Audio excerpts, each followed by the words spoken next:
A seguir, Master Business.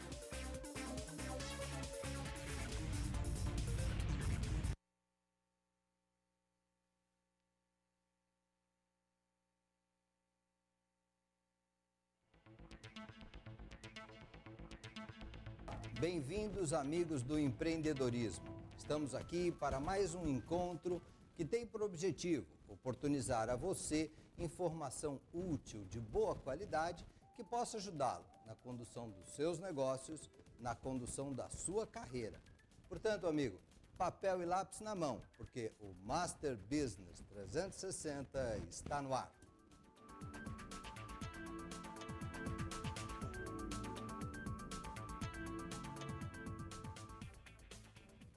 Muito bem, conosco hoje em nossos estúdios, ele que é casado, 3 filhos, reside em São Paulo, é administrador de empresas, formado pela Universidade Federal da Bahia e possui MBA em Estratégia Empresarial.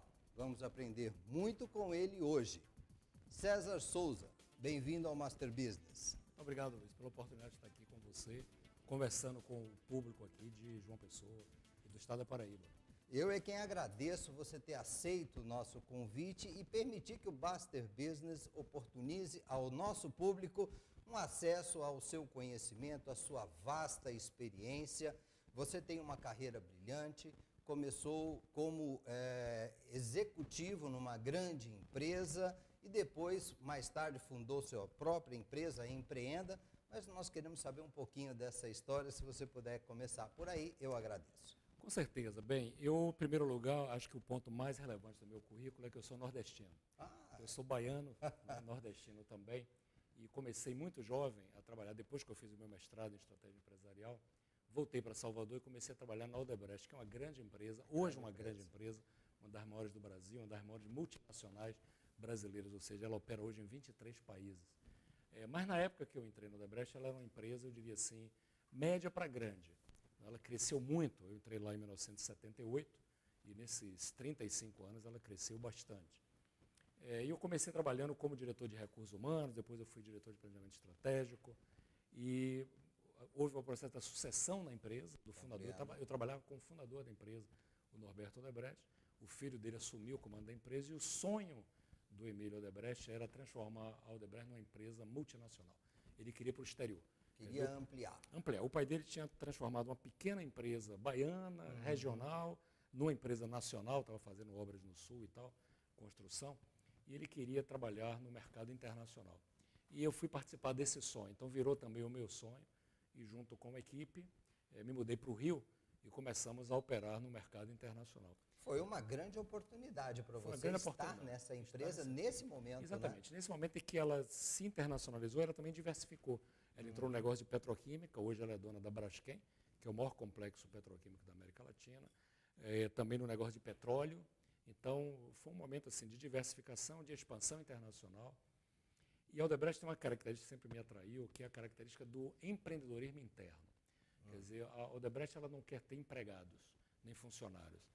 O desejo da empresa é ter pessoas que pensem e ajam como donos do negócio. Como empreendedores como empreendedor do negócio. Então, saí por aí nessa aventura internacional, vamos dizer assim, contribuindo para a conquista de contratos na Argentina, no Peru, no Chile, no Equador.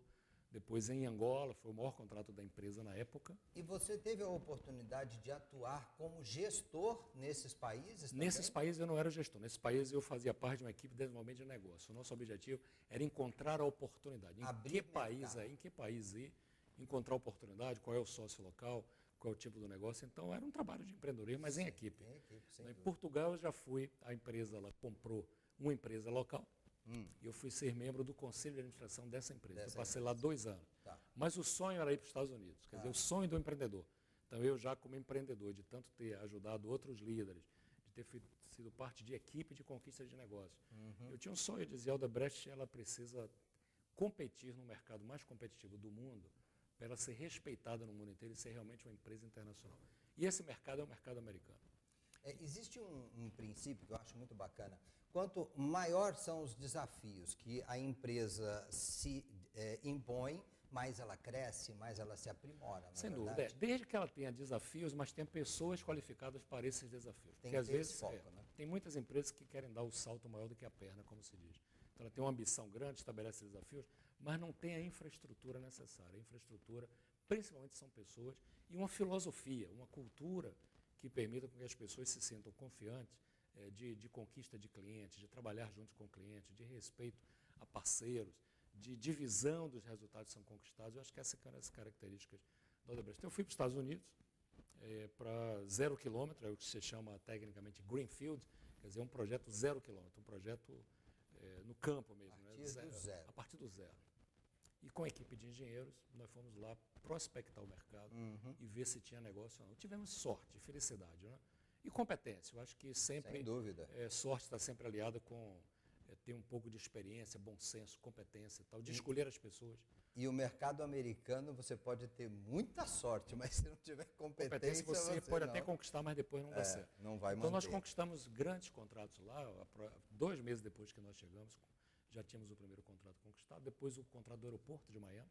Hoje, o brasileiro, e aí, telespectador, se você descer no aeroporto de Miami, você vai utilizar instalações e vai pousar numa pista construída por essa empresa baiana, uma empresa nordestina, baiana, brasileira, que hoje... E eu acho que o destino que mais os brasileiros vão aos Estados Unidos. Então está lá, é uma bandeira importante também em Orlando, e várias cidades, pontes, estradas, viadutos, barragens, quer dizer, na minha época lá, durante 10 anos, que eu fiquei quase 11, foram cerca de 36 contratos. Permita uma pergunta. Conquistados e entregues. Na sua opinião, qual era o diferencial que o brasileiro trazia naquele momento de decidir a construção de um aeroporto daquele porte que fazia com que a escolha recaísse para o brasileiro? Bem, não foi só sobre o aeroporto. Eu diria que, de modo geral, o diferencial é a capacidade nossa de empresariamento de um negócio, entendeu? Compreendo. Em vez de nos posicionarmos apenas como engenheiros que faz obra, faz construção, a turma da Odebrecht se posicionou sempre como empresário, como empreendedor daquele negócio, que busca o ciclo completo. Essa é uma coisa. A segunda é um foco muito grande no cliente e no negócio em si, com os pés no chão na realidade. Então, por exemplo, os engenheiros americanos, eles são muito... A própria tecnologia afastou eles do campo. Então, eles ficam muito numa sala, no ar-condicionado, fazem projetos, desenhos, tomam decisões ali, sem estarem no local onde a obra acontece. O posicionamento da Odebrecht é completamente diferente. Em vez de ser uma empresa centralizada, que fica afastada e deixando a obra ocorrer lá na frente, não. A liderança está no canteiro de obras, está no local, como a gente diz, no local, entre aspas, local do crime. Quer dizer, nós estamos lá, no terreno, trabalhando intensamente, a decisão está toda delegada lá. Em nenhum momento você precisava ligar aqui para Salvador, para o Rio de Janeiro, para pedir uma autorização para tomar decisão. Quer dizer, a empresa parte de um princípio de confiança muito grande, e essa confiança permite com que as pessoas que estejam na linha de frente estejam habilitadas a tomar decisão. Então nós temos maior velocidade, maior flexibilidade, e a criatividade do brasileiro, que realmente faz uma diferença enorme, né? Eu imagino a postura do pessoal no campo para fazer acontecer e não para ver as circunstâncias e aí reportar a alguém o que faremos então. Exatamente. Entra para fazer, não é isso? Para fazer, tem o poder de tomar decisão, corre o risco, assume como dono do negócio e tem uma dose de criatividade elevada, coisa que a gente não encontra em outros países, onde as pessoas são muito engessadas, porque são estruturas arcaicas, engessadas.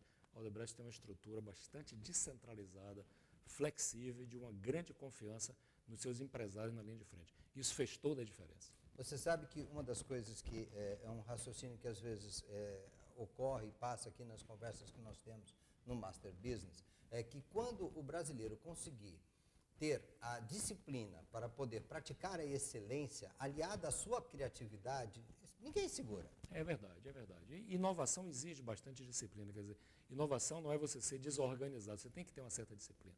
Eu acho que lá nós conseguimos esse binômio aparentemente paradoxal, que é ter uma alta dose de inovação e criatividade, mas com alta dose de disciplina. Quer dizer, o foco naquele dia, o respeito ao cliente, saber o que vai fazer, buscar uma excelência operacional, uma eficiência muito grande, saber usar o seu tempo de uma forma adequada, não desperdiçar com coisas irrelevantes.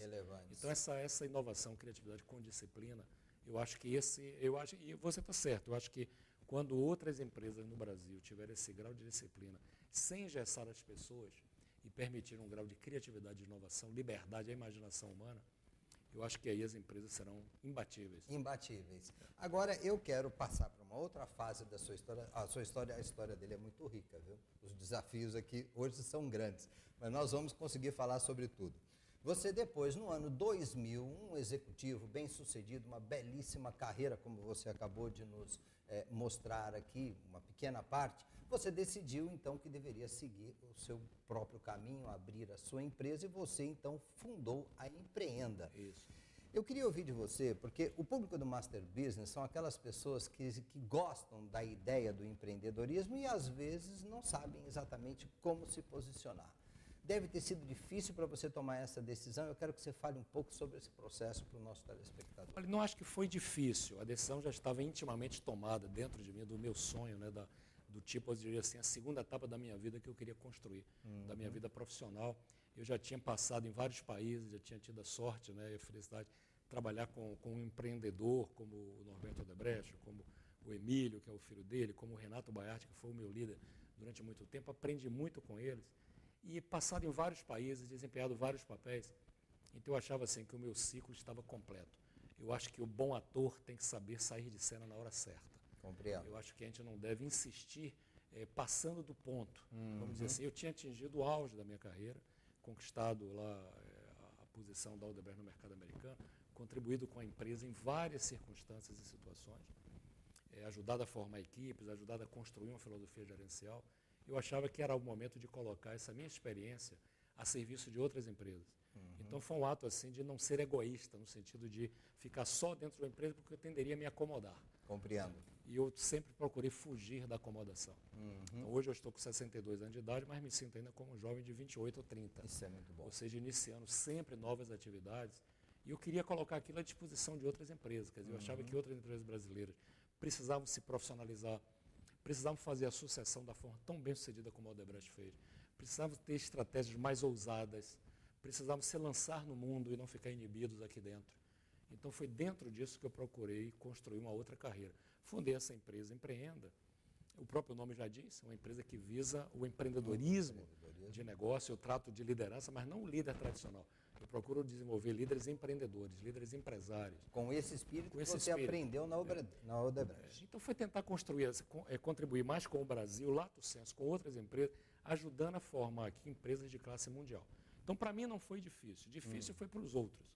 Quer dizer, para uma série de outras pessoas, alguns familiares, alguns colegas de trabalho, que você enlouqueceu, você está aqui. Mexe com a segurança. Essa empresa é um porta-aviões, essa empresa lhe dá estabilidade, essa empresa lhe dá... Eu disse, mas eu não estou brigando com a empresa, eu estou muito feliz, eu vou continuar ajudando essa empresa em alguns outros momentos, como de fato depois, como consultor, palestrante, etc., eventualmente, circunstancialmente, tenho feito alguns trabalhos pontuais na empresa. Né? Também lá com eles. E manter uma excelente relação com os dirigentes, com os acionistas.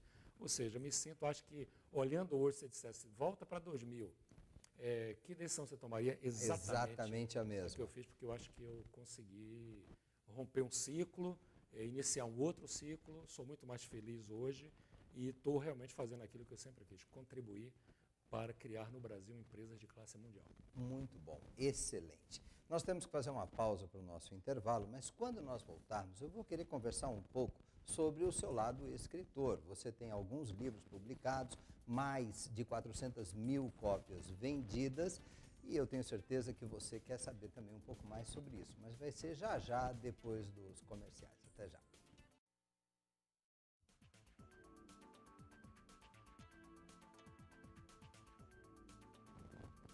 Bem, estamos de volta aqui no Master Business com a presença de César Souza.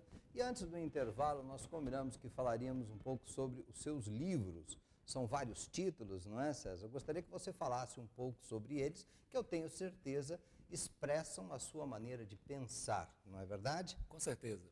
Bem, o meu primeiro best-seller foi um livro chamado Você é o Tamanho dos Seus Sonhos.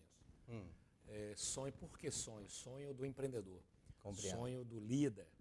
Eu fugi um pouco do jargão tradicional e acadêmico de falar sobre missão, visão, estratégia. Quando a gente fala de estratégia, as pessoas pensam que estratégia é só do presidente de uma empresa, do vice-presidente financeiro. E eu queria desenvolver trabalhos que todos dentro de uma empresa participassem. Compreendo. Então, a linguagem que eu encontrei para fazer uma participação muito grande das pessoas ao estudar e definir uma estratégia de uma empresa foi essa linguagem dos sonhos, que eu sempre pergunto qual é o sonho da empresa, onde é que essa empresa quer chegar. Por exemplo, agora você que está aí nos escutando, qual é, o sonho, o seu sonho, o sonho da sua empresa, onde é que você vai estar em 2020? Isso é que é sonhar. Eu sempre digo que sonhar é inventar o futuro. Quer dizer, você olhar para o futuro, onde é que eu quero estar em 2020? Onde é que a minha empresa pode estar em 2020? Em 2020. Porque esse é que é a estratégia, no fundo, né? Então, era assim, olhar para o sonho, mas não só do sonho do empreendedor, também para o sonho dos clientes. Não adianta você ter um sonho e se você não cuidar do sonho dos clientes. Tem que combinar com o cliente. O que é que o cliente precisa e deseja? O caminho para a realização do seu sonho é a realização do sonho do seu cliente. Né? E das pessoas que fazem parte da sua equipe, porque também ninguém faz mais nada sozinho. Exatamente. Aquele tempo do empreendedor, que era um lobo solitário, que fazia tudo sozinho, o chamado self-made man, que os americanos chamavam, esse tempo foi-se. Hoje não dá para ninguém construir nada sozinho, você tem que fazer isso com equipe, com parceiros, com outras empresas, pessoas da sua família, tem que ter gente que lhe apoie. Então eu acho que assim, a estratégia bem-sucedida é um tripé de sonhos. O sonho do empreendedor, o sonho dos clientes, o sonho da sua equipe parceira. Aí quando você consegue botar essa bola aqui num ponto aqui distante e adequado, o sucesso é inevitável. Digamos, seria promover um alinhamento de propósito. Um alinhamento de propósito, um alinhamento exatamente de sonho, de objetivo, de expectativa, de desejo. Então esse foi o livro, Você é o Tamanho do Seu Sonho. E também sobre carreira de pessoas, que eu foquei não só no sonho da empresa, mas no sonho da carreira do indivíduo. Esse livro foi um sucesso, vendeu mais de 200 mil cópias, me surpreendeu, eu não esperava isso. Uma vez o editor me perguntou, quantas cópias qual é o seu sonho sobre a venda desse livro? Eu disse a ele, olha, se passar de 10 mil, eu já estou feliz. Nossa. E esse 10 mil passou nos 2 primeiros meses. Então esse livro teve várias reedições, vendeu mais de 200 mil cópias. Uma coisa interessante no título desse livro é que ele provoca, né? Porque todo mundo tem lá dentro de si um sonho. Mas oculta, engaveta, esquece. Não é? Eu procurei foi isso, despertar o sonho da pessoa. Às vezes a pessoa não acredita que é capaz de transformar o seu sonho em realidade, não é? Aí, de repente, você traz uma abordagem que, olha, qual é o seu sonho? E eu fiz até um manualzinho no final de perguntas para as pessoas, chamavam umas perguntas inconvenientes sobre o seu sonho, que as pessoas tinham que responder. Muita gente que eu conheço, né, eu recebi inúmeros e-mails, cartas, pessoas que me procuraram, eu mudei a minha vida depois que li o seu livro. Isso me deu uma felicidade muito grande, porque encorajou pessoas a perseguirem aquilo que estavam buscando. Ou que tinham esquecido, ou que tinham sepultado, engavetado, porque não acreditavam. Então eu procurei despertar isso, do ponto de vista empresarial, do ponto de vista de carreira. Então essa foi a primeira etapa da minha produção literária. Uma segunda, eu comecei a trabalhar mais com liderança, achando que eu deveria ajudar, porque a grande carência que nós temos hoje no mundo, de modo geral, mundo político, mundo empresarial, no mundo social, no mundo educacional, é a carência de líderes. É o apagão da liderança que nós vivemos. Sem dúvida. Então eu procurei formular, eu escrevi 2 livros sobre líder, um para os líderes atuais, que chama-se Você é o Líder da Sua Vida, tentando vender uma ideia de que não adianta só você querer ser líder dos outros, que a gente tem que ser líder de si próprio, né? Procurando assim a autoliderança, que às vezes a gente, porque eu sou líder do outro aqui e ali, e eu tenho que ser líder de mim mesmo. Então eu procurei trabalhar muito essa questão da liderança, mostrando que forças o líder tem, como cada um descobriu o líder que tem dentro de si, e como foi um livro realmente bastante ousado sobre liderança, pouco convencional, porque ele não seguiu roteiros acadêmicos, ele procurou fazer proposições de uma forma diferente dos líderes atuais. É interessante, porque eu tenho uma crença, eu trabalho também nessa área de liderança, eu formo pessoas como dentro da metodologia coaching de liderança. E eu sempre coloco para as pessoas o seguinte, olha, não é possível você liderar um time, uma equipe, se você não tem controle sobre você. Exatamente isso. Não é? Quer dizer, todos nós, todo mundo, sem exceção, tem a sua área de competência e tem a sua área de desafios. Exatamente. A área de aprimoramento, não é verdade? Se eu não consigo superar minhas limitações, como eu vou conseguir levar uma equipe à excelência? Exatamente. Você tem que ser, antes de pretender liderar os outros, você tem que aprender a liderar nós mesmos. Não é? Então essa liderança, só para ficar bem explícito assim para o seu telespectador, é que é assim, por exemplo, é ser coerente entre o que você diz e o que você faz. Esse é um exemplo de autoliderança. É procurar dar o exemplo e ser o exemplo. Ser o exemplo. Então não adianta você querer pedir para os caras fazerem uma coisa se você não der o exemplo. aquilo perde a legitimidade. Voltando ao exemplo da Odebrecht, você disse, o nosso time de liderança estava no campo, estava lá, lado a lado com a equipe. Tem que dar o exemplo. Dá o exemplo, né? Tem a atitude, tem o E a comportamento. gestão do tempo, que às vezes muita gente se enrola, então você fica exigindo disciplina dos outros, quando o próprio líder é indisciplinado. Ele não Indisciplinado. então essas coisas que não podem acontecer. As dimensões da vida, quer dizer, como compatibilizar sucesso profissional com sucesso na família, com saúde, com participação comunitária, como compatibilizar as diferentes dimensões da vida. É isso que eu procurei trabalhar muito no líder, mas também dizendo que o líder tem que focar em resultados, em clientes, em pessoas, em processos, em parceiros, mas também em si. Ou seja, esse foi um livro. E depois escrevi um outro livro sobre liderança para os mais jovens, chama-se Cartas a um Jovem Líder. Aí já fui pensando nos jovens líderes da geração Y, que tem outra cultura, outra forma de ver o mundo, outros valores, e que a atual geração nossa não consegue, às vezes, entender ou trabalhar com esses jovens que têm uma cabeça diferente. A gente tende a rotular, não, o cara é muito inquieto, é impaciente, é infiel, quer dizer, fica rotulando em vez de procurar entender. É verdade. Eu acho que essa falta de entendimento é, por exemplo, o que eu vi nessas manifestações políticas que aconteceram a partir de 16 de junho, é uma incapacidade dos líderes políticos no Brasil de entender os verdadeiros anseios dos jovens. Então, nós somos um país de jovens que está chegando aí e nós estamos fazendo uma política completamente velha. Completamente nós velha. temos que mudar E, radicalmente. inclusive, o que é interessante é o seguinte, é que o mercado mundial está cobrando destes jovens que eles sejam excelentes. Quando eles olham em volta, eles não veem excelência em nada. Não tem na educação, não tem na saúde, não tem na segurança. Estão inquietos, revoltados, insatisfeitos e foram para a rua se manifestar. Se ele não for excelente, ele não consegue se colocar numa boa empresa hoje em dia. Quer dizer, o desafio é só eu que tenho que ser excelente? Acho que daí vem essa indignação, né? Exatamente. Sem dúvida alguma, acho perfeita colocação. Agora, você tem uma palavra, você trabalha com estratégia, trabalha com liderança, mas você tem uma palavra que, inclusive, tem registro, né, de criação sua, que é clientividade. Eu gostaria que você falasse um pouquinho para o nosso telespectador. Essa palavra está registrada no INPI, né, um direito autoral, por isso que ela é como se fosse uma marca. Clientividade, eu criei essa palavra há algum tempo atrás. De tanto ouvir, eu acho que o telespectador nunca escutou essa palavra. Não tem problema. Ele não existe no dicionário, eu estou em campanha para colocá-lo aí no Aurélio, já está no Wikipedia. Mas tem duas palavras que o telespectador conhece muito bem. Uma chama-se competitividade. Todo mundo já ouviu isso. Sem dúvida. Mas competitividade cuida do competidor. A outra palavra que todo mundo conhece é produtividade. Foca no produto. Então, mas a vida de uma empresa não é só competidor e produto. A essência de uma empresa é o cliente. Não tem nenhuma palavra que traduza aquilo que o empresário, o empreendedor tem que ter, que é o foco no cliente, a essência. A alma da empresa tem que estar vinculada, não é voltada, não é vinculada aos seus clientes. Quer dizer, então surgiu competitividade, produtividade, clientividade, essa é a palavra. E realmente ela teve um efeito grande, um impacto, né? Quando ela saiu publicada pela primeira vez no artigo na Exame, depois saiu um livrinho meu chamado Clientividade, deu um ibope muito alto e eu fiz vários projetos. Hoje mesmo eu estou executando alguns trabalhos dentro de algumas empresas. Essa palavra foi mais ou menos quando que você criou? Foi 2002. 2002. 2003. Então, você sabe que eu acredito, você estava nos Estados Unidos então, não é verdade? Não. Já não estava morando, mas eu ia de vez em quando. Mas você ia. Porque eu vi recentemente em uma publicação da Harvard Business Review, uma tendência no mercado mundial de mudar o nome do cargo do diretor de marketing para diretor de relacionamento com clientes. Exatamente. Que é muito mais adequado, porque marketing é coisa do passado. Quer dizer, hoje ninguém mais quer nem ter cliente, a gente quer ter fã, a gente quer ter aposta, quer ter gente que realmente admire a empresa, né? E o marketing está muito vinculado ainda a um conceito, o próprio Kotler, né, falou lá o marketing, o mix do marketing, que é produto, distribuição, preço, etc. E tal, promoção. Esqueceu do cliente. Quer dizer, nós temos que pensar no cliente em primeiro lugar. E você foi pioneiro aqui em trazer esse conceito, né? Porque essa publicação que eu me refiro é do ano passado. Não, foi isso aí lá atrás. Já atrás você já tinha esse pensamento. Muita gente já falava em foco no cliente, foco do cliente, mas eu achava que as pessoas não capturavam.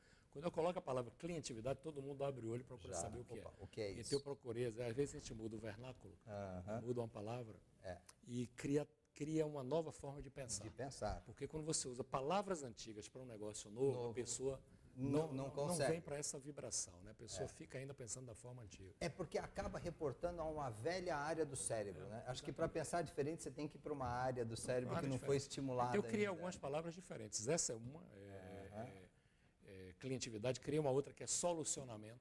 Solucionamento. Quer dizer, uma palavra que não existe muito, mas sempre o papel do empresário é dar solucionamento para a necessidade do seu cliente. Não é só atendimento e relacionamento, é solucionamento. A gente precisa de solucionamento. Solucionar os problemas. A palavra glocal, quer dizer, a mistura do global com o local. Com o local. Quer dizer, uma empresa tem que pensar globalmente e atuar localmente. Atuar localmente. Então, eu saí brincando aí com algumas. Eu gosto de brincar com algumas palavras que eu acho que elas... Fábrica de líderes é outra expressão que eu criei.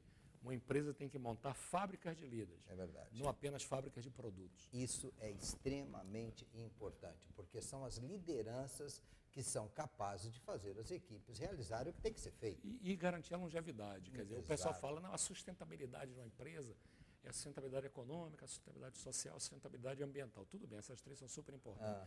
Mas tem uma que é a sustentabilidade da liderança. Porque sem líderes você não consegue perpetuar nenhuma empresa. Ela não será autossustentável no futuro.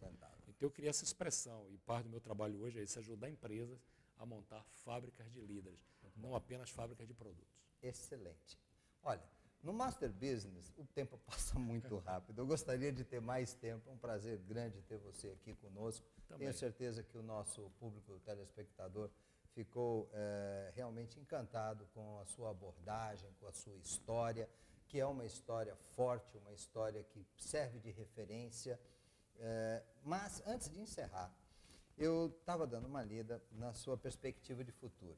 E você colocou que a sua ideia em 2052 completar 100 anos. E como você é um homem de planejamento, de estratégia, você deve ter um planejamento, uma estratégia, um conjunto de metas para alcançar esse objetivo. E eu não quero ir embora para casa, e eu tenho certeza que o telespectador também não quer que encerre sem a gente saber qual é. Não, veja só, eu realmente, quando eu completei 60 anos, aí um ano e pouco atrás, fiz uma festa grande, uns 300 amigos e tudo, pessoas do meu relacionamento, e na saída deles, eu entreguei um convite para, de 4 de fevereiro de 2052, dizendo essa aqui, já estou entregando, você já marcando na sua agenda, para a celebração dos 100 anos de idade. 100 anos. Então, as pessoas, de novo, ficaram surpresas. E foi o que eu disse, a gente tem que pensar sempre no futuro. Quer dizer, eu estou completando 60, estou rumo aos 120 e já pensando em como celebrar os 100 anos de idade que eu vou ter aqui. Para isso, aquela coisa do autogestão como líder. Né? Eu faço 5 quilômetros todos os dias. Ok. Cuido bastante da minha alimentação. Procuro ter amigos, porque é uma coisa que ajuda na longevidade, são amigos. Uma pessoa sem amigos não consegue viver muito tempo. Procuro ter uma vida familiar saudável, adequada, criando espaço e momentos para os membros da minha família. Estou com uma filhinha nova agora de 5 anos. Nossa! Quer dizer, eu tenho 2 filhos, eu vou completar 18 daqui a pouco, mas tenho agora uma pequenininha de 5 anos de idade que nos dá uma alegria. Que é um estímulo. Só aí eu acho que já ganhei mais 20 anos. Sem dúvida. Então, no fundo é isso. A gente tem a realização dos sonhos. A gente tem que pensar. Pensar grande ou pensar pequeno dá o mesmo trabalho. Então é melhor sonhar grande. Sonhar grande. Então eu estou sonhando com a minha festa dos 100 anos de idade. Muito bom. Olha, eu não tenho o hábito de me convidar para eventos, mas para o seu aniversário... Você já está convidado. Eu vou estar lá. Desde que na minha próxima vida, João Pessoa, você me convide para um segmento desse programa. Sem dúvida. Aí faremos um outro programa. Vai ser um grande prazer recebê-lo aqui novamente. Muito obrigado pela sua presença. Peço só um segundo, vou para o encerramento e já volto. Muito bem, aí está. Vocês tiveram a oportunidade de conhecer César Souza, conhecer um pouco da trajetória dele, e eu tenho certeza que foi bastante edificante. Agora, vamos então, diretor, ao Leader Coach, por gentileza. Leader Coach é uma qualificação que tem como foco preparar o líder para que ele tenha domínio de uma metodologia composta de ferramentas e técnicas que o capacite a formar equipes de alto desempenho, através da motivação das pessoas por motivos próprios, em um alinhamento com os objetivos, com os propósitos da organização. Isso faz diferença na gestão de uma empresa. Nós estamos com as inscrições abertas agora para a turma de novembro, será a 18ª turma, aonde serão nos dias 9 e 23 de novembro. O telefone está aí na tela, as inscrições são com Vera Leandro. Ok? Muito bem.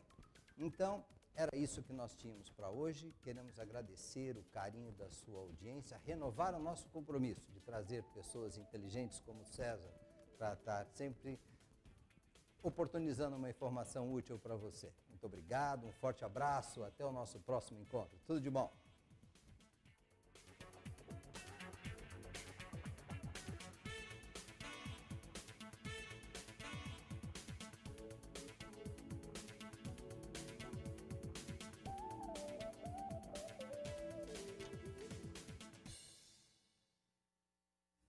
Você assistiu Master Business.